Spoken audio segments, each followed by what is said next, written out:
Hello दोस्तों, स्वागत है आपका अपने चैनल बिंदास हिस्ट्री में।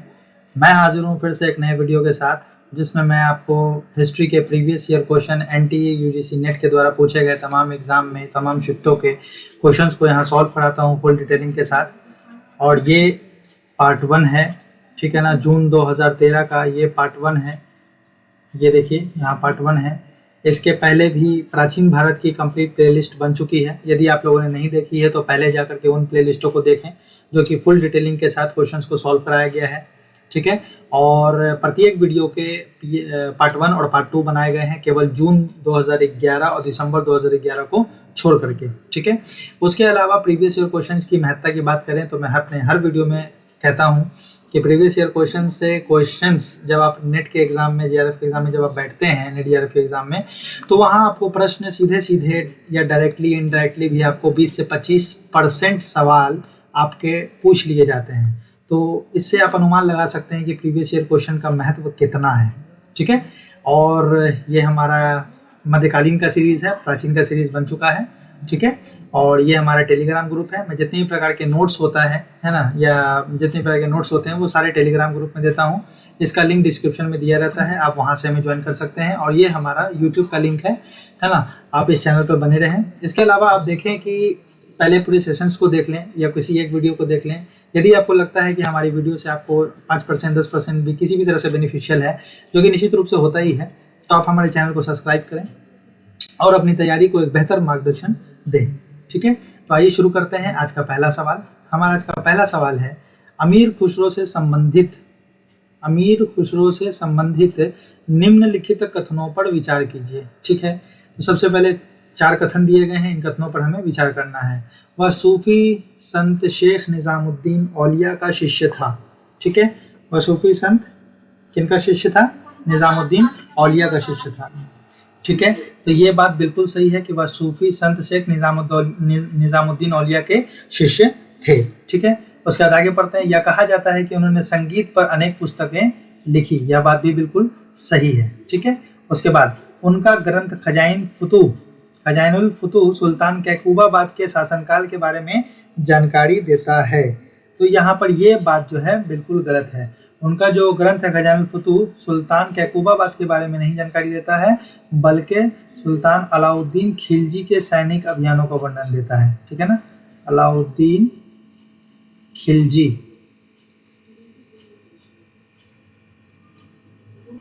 ठीक है। तो अलाउद्दीन खिलजी के सैनिक अभियानों का वर्णन हमें किसमें मिलता है? अमीर खुसरो द्वारा रचित खजाइन फुतूह में, ठीक है। खजाइन फुतूह क्या है? ये गद्य में लिखा गया है, ठीक है ना। ये इकलौती इनकी पुस्तक है जो कि गद्य में है, ठीक है। ये पुस्तक है जो गद्य में है, ठीक है। संगीत वाद्य सितार उनका आविष्कार माना जाता है। हाँ, ये बात भी बिल्कुल सही है कि उन्होंने संगीत का जो वाद्य सितार है उनका आविष्कार इन्होंने ही किया था, ठीक है। एक बात और आप लोग जान लें कि खजाइन फुतूह को तारीख अलाई के नाम से भी जाना जाता है। तारीख ए अलाई, ठीक है ना। तारीख अलाई के नाम से भी जाना जाता है। मैं जो भी नोट्स बनवाता हूँ या जो भी मैं यहाँ फैक्ट्स लिखवाता हूँ, उन फैक्ट्स को आप कॉपी लेकर के बैठें, ज़रूर नोट करें, ठीक है। क्योंकि इसमें बहुत सारे क्वेश्चंस ऐसे होते हैं जो रिपीट हुए हुए रहते हैं। अगर आप लोग मेरे लगातार जो भी मैं प्लेलिस्ट बना रखा हूँ, अगर उन तमाम प्लेलिस्टों को केवल प्रीवियस ईयर क्वेश्चन ही देख लेते हैं, तो आपके नेट जेआरएफ के एग्ज़ाम में कामयाब होने के, सफल होने के चांसेस और ज़्यादा बढ़ जाते हैं, क्योंकि मैं उससे रिलेटेड बहुत सारे पॉइंट्स को एक्स्ट्रा भी नोट करवा देता हूँ, ठीक है। चलिए अब चलते हैं हम आज के अगले सवाल की तरफ। हमारा आज का अगला सवाल है, हाँ सॉरी, तो इसमें आंसर हमने नहीं टिक किया। 1, 2 और केवल 4 सही है। तो जिसमें भी 1, 2 और 4 का कूट मिलेगा वही उत्तर हमारा सही हो, जो कि ऑप्शन नंबर सी में हमें देखने को मिलता है।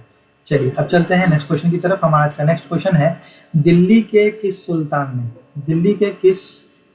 सुल्तान ने कुतुब मीनार की मरम्मत करवाई और परित्यक्त हौज खास की सफाई करवाई और किनारे पर एक आकर्षक मदरसे का निर्माण करवाया, ठीक है ना।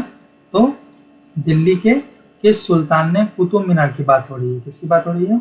कुतुब मीनार की बात हो रही है। कुतुब मीनार की मरम्मत करवाई, ठीक है ना। क्या करवाई? मरम्मत करवाई और पड़ियत हौजे खास की सफाई भी करवाई। ठीक है, हौजे खास की सफाई करवाई और उसके किनारे पर क्या किया, एक आकर्षक मदरसे का निर्माण करवाया। तो ऐसा दिल्ली के किस सुल्तान ने किया? ठीक है, तो ये काम किया गया फिरोज शाह तुगलक के द्वारा। ठीक ना, ये कार्य किसके द्वारा किया गया था? फिरोज शाह तुगलक के द्वारा। कुतुब मीनार का निर्माण किसने करवाया था? कुतुब मीनार का निर्माण कुतुबुद्दीन ऐबक ने करवाया था। ठीक ना, कुतुबुद्दीन ऐबक ने, कुतुबुद्दीन ऐबक ने। ठीक है, कुतुबुद्दीन ऐबक ने। लेकिन जब इसका निर्माण पूरा नहीं हो सका था, उसी से पहले ही 1210 या 11 के बीच में कुतुबुद्दीन ऐबक की मृत्यु हो गई थी। ठीक है, तब इसका निर्माण कार्य आगे करवाया इसके अपने गुलाम एवं दामाद। पहले गुलाम थे, बाद में इन्हें दामाद बना लिया गया। ठीक है, गुलाम एवं दामाद कौन थे? इल्तुतमिश, इल्तुतमिश। ठीक है ना, इल्तुतमिश। और इन्हीं की बेटी हैं रजिया सुल्ताना, जो कि दिल्ली की पहली महिला मुस्लिम सुल्तान थी। ठीक है ना, पहली महिला मुस्लिम सुल्तान थी रजिया सुल्ताना। एक मिनट, रजिया सुल्ताना, रजिया सुल्ताना।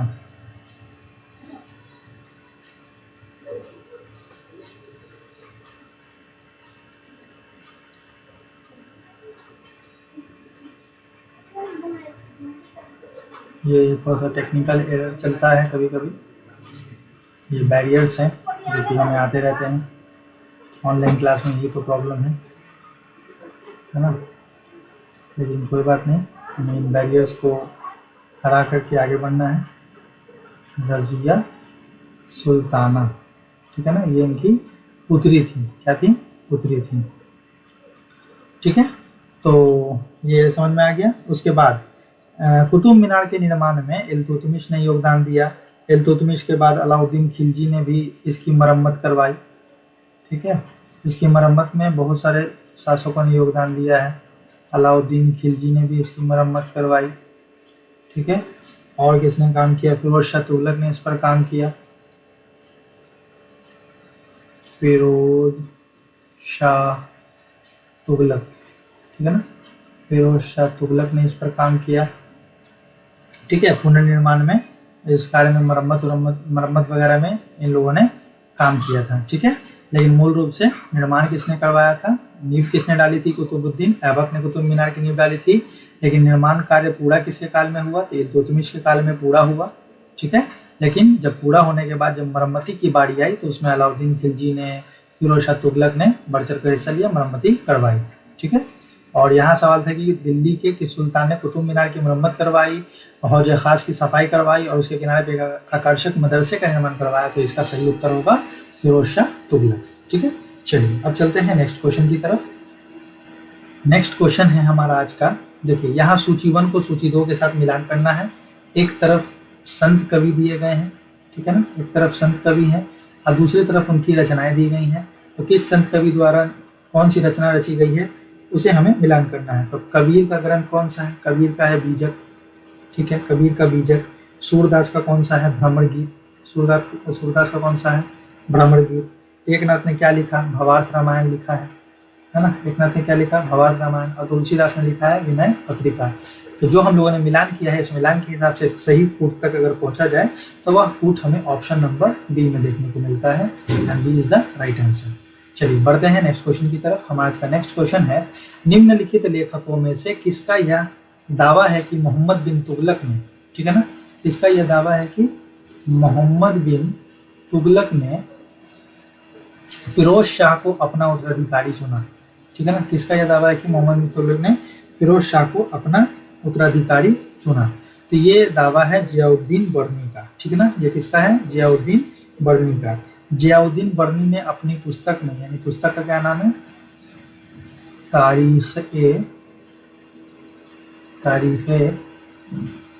फिरोज शाही, ठीक है ना, तारीख फिरोज शाही, इसी में ये दावा किया है कि मोहम्मद बिन तुगलक ने फिरोज शाह को अपना उत्तराधिकारी नियुक्त किया था। ठीक है, चलिए, और ये भी मैं बता चुका हूँ इब्न बतूता कहाँ का निवासी था, तो ये एक अफ्रीकी है ना, अफ्रीकी देश से आया था, मोरक्को का निवासी था,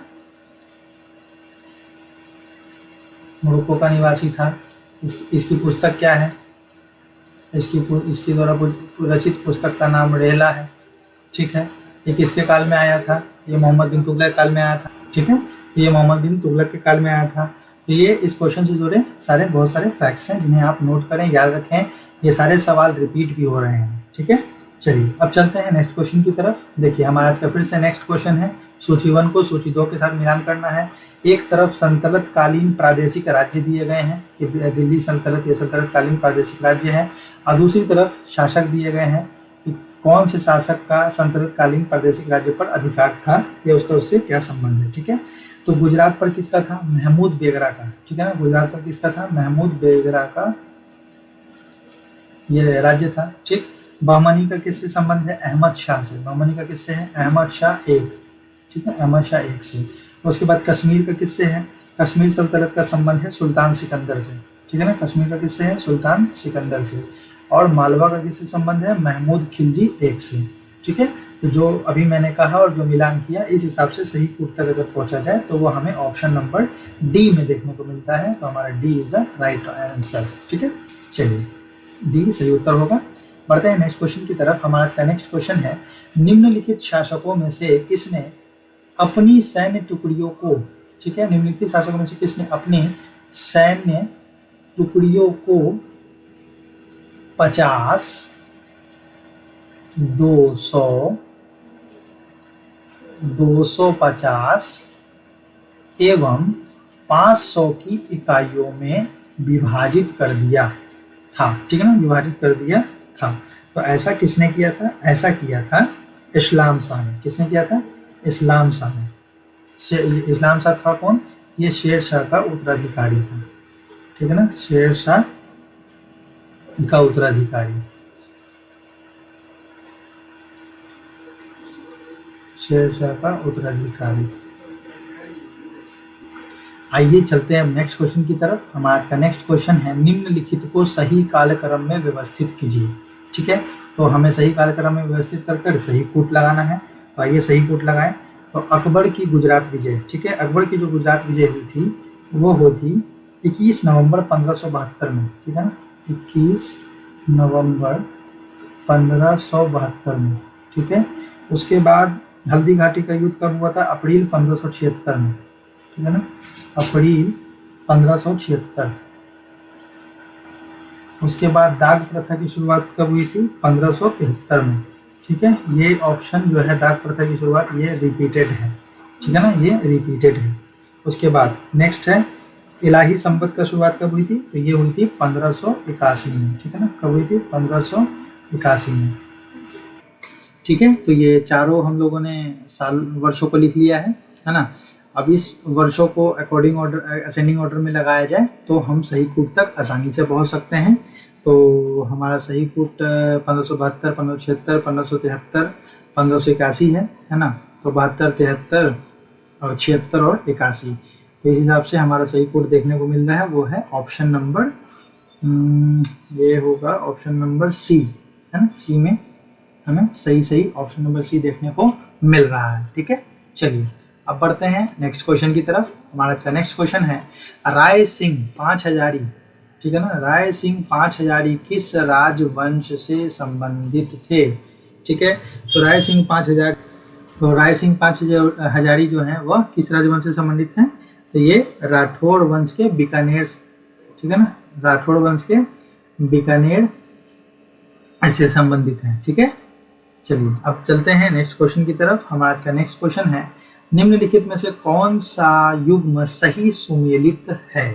ठीक है, तो हमें युग्म को सही सुमेलित कहना है। तो कौन सा युग्म सही सुमेलित है, आइए मिलान करें।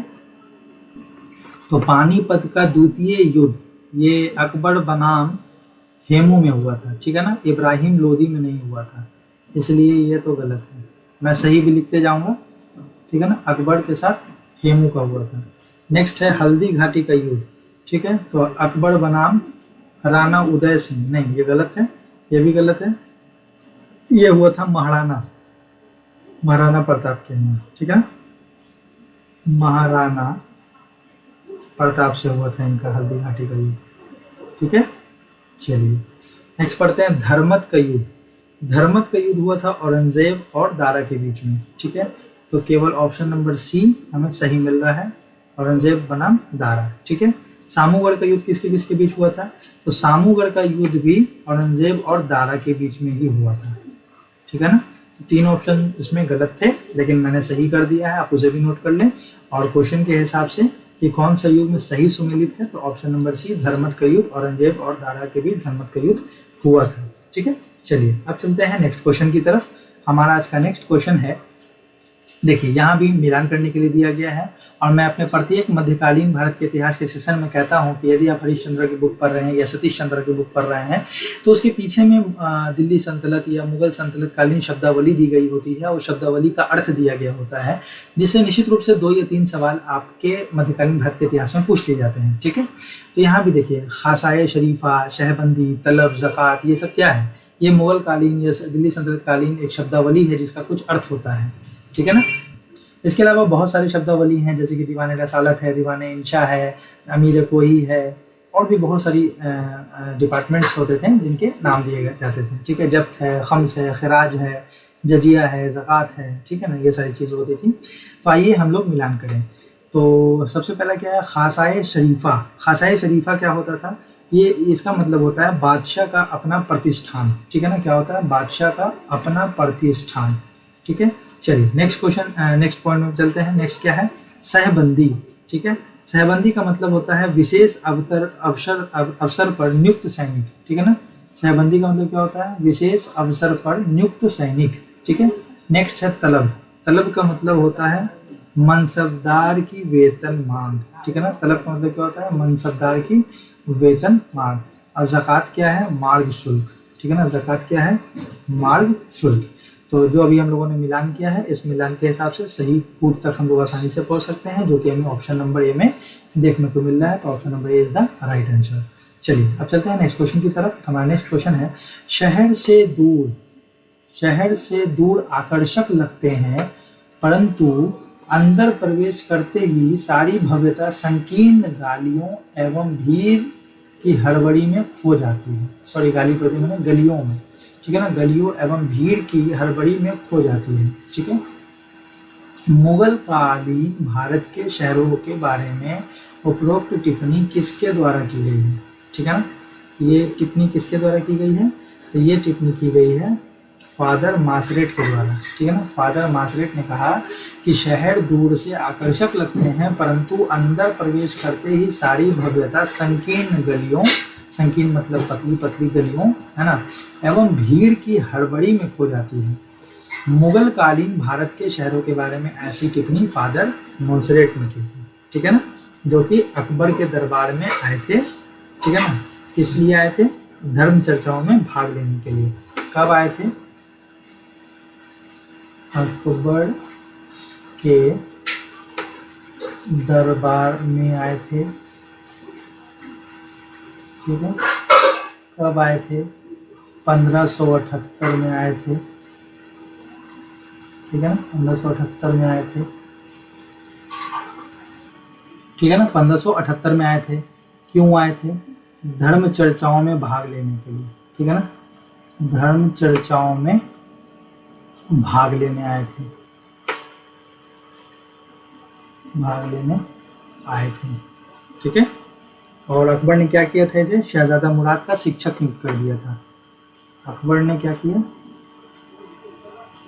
शहजादा मुराद का शिक्षक नियुक्त कर दिया इनको, शहजादा मुराद के शिक्षक के रूप में इनको नियुक्त कर दिया, ठीक है। चलिए, नियुक्त किया। ये सारे फैक्ट्स जरूर लिखें आप लोग, ठीक है।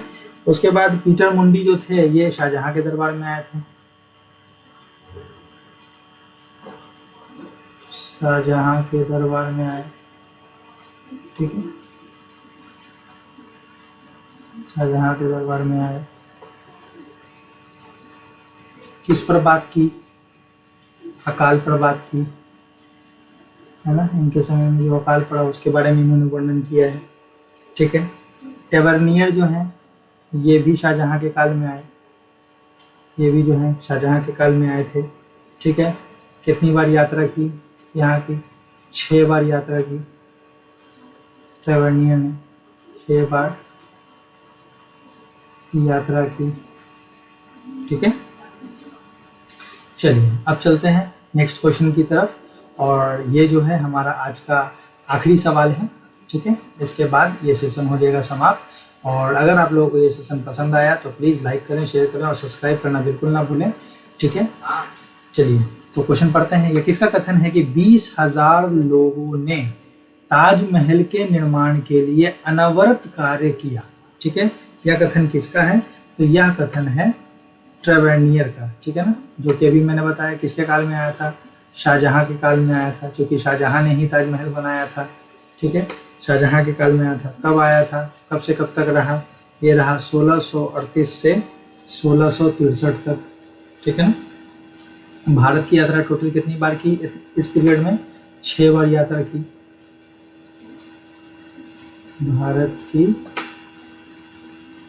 6 बार यात्रा की। ठीक है। कितनी बार यात्रा की? 6 बार यात्रा की। पेशे से टेवर्नियर क्या था? पेशे से ये जौहरी था। ठीक है। पेशे से ये जौहरी था। ठीक है। और इसका जो इसके द्वारा जो रचना रची गई है, जो पुस्तक है, जो वृत्तांत है, उसका नाम है travels in India. Travels in India. ठीक है। चलिए तो यहाँ पर हमारा आज का सेशन होता है समाप्त। आप लोगों को ये वीडियो कैसा लगा, ये सेशन कैसा लगा, सब्सक्राइब करें, कमेंट में बताएं, और अब हम लोग मिलते हैं अगले वीडियो में। तब तक के लिए बने रहिए बिंदास हिस्ट्री के साथ। ठीक है। और कमेंट में और किस चीज़ के लिए वीडियो, बुक लिस्ट वगैरह अगर आप देखना चाहें तो उसके लिए भी आप हमें कमेंट में बता सकते हैं। ठीक है। मिलते हैं अगले वीडियो में। थैंक यू, धन्यवाद।